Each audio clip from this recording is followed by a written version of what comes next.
Hello दोस्तों, आज हम लोग बात करने वाले हैं बंगाल में द्वैत प्रणाली के बारे में, जिसको हम लोग ड्यूअल सिस्टम के नाम से भी जानते हैं या फिर dual government system in Bengal के नाम से भी जानते हैं। तो बंगाल में द्वैत प्रणाली रॉबर्ट क्लाइव के द्वारा लाया गया था और ये बक्सर के युद्ध के बाद लाया गया था बंगाल की कठिन समस्या के समाधान के हेतु। तो जैसा कि मैंने अपने पिछले वीडियो में आपको बतलाया था, 5 फरवरी 1765 को मीर जाफ़र की मृत्यु के बाद मीर जाफ़र के पुत्र नजमुद्दौला को अंग्रेज़ों ने अपने संरक्षण में बंगाल का अगला नवाब घोषित किया।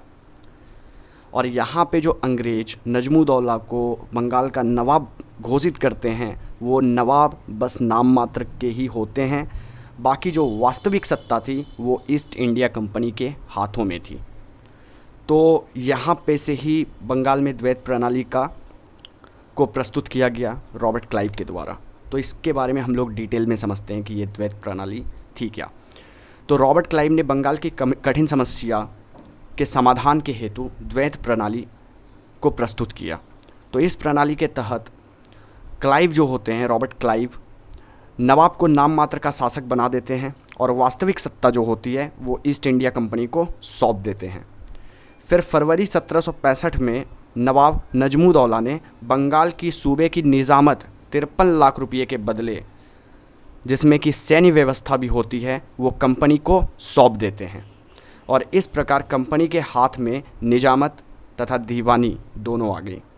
यहाँ पे निजामत से तात्पर्य है एडमिनिस्ट्रेशन और दीवानी से तात्पर्य है कलेक्शन ऑफ टैक्स, यानी कि जितने भी एडमिनिस्ट्रेशन, मतलब जो भी एडमिनिस्ट्रेशन थे वो भी अंग्रेज़ों के पास जा चुके थे और दीवानी जो थी वो भी अंग्रेज़ों के हाथ जा चुका था। तो निजामत यानी वैसा प्लेस जहाँ निजाम काम करते हैं अपने सहयोगियों के साथ, जिसको आप सिंपल वे में एडमिनिस्ट्रेशन समझ सकते हो। और दीवानी यानी कि कलेक्शन ऑफ टैक्स, यानी कि जो भी टैक्स वगैरह आने वाला था वो भी अंग्रेज कलेक्ट करने वाले थे। तो इस प्रकार कंपनी के हाथ में निजामत तथा दीवानी दोनों आ गई। और इससे होता क्या है? इससे होता ये है कि बंगाल की जो वास्तविक सत्ता होती है वो कंपनी के हाथों में चली गई। और जो कानून की दृष्टि होती है, कानून की दृष्टि में नवाब नजमुद्दौला ही बंगाल के शासक थे, लेकिन जो वास्तविक सत्ता थी उसका स्वामी कहीं ना कहीं यहाँ पे ईस्ट इंडिया कंपनी बन गई थी। तो इस व्यवस्था को ही द्वैत प्रणाली कहा गया, क्योंकि यहाँ पे 2 शासक हो गए थे। एक शासक था ईस्ट इंडिया कंपनी और दूसरा शासक था नजमुद्दौला, बंगाल के नवाब नजमुद्दौला।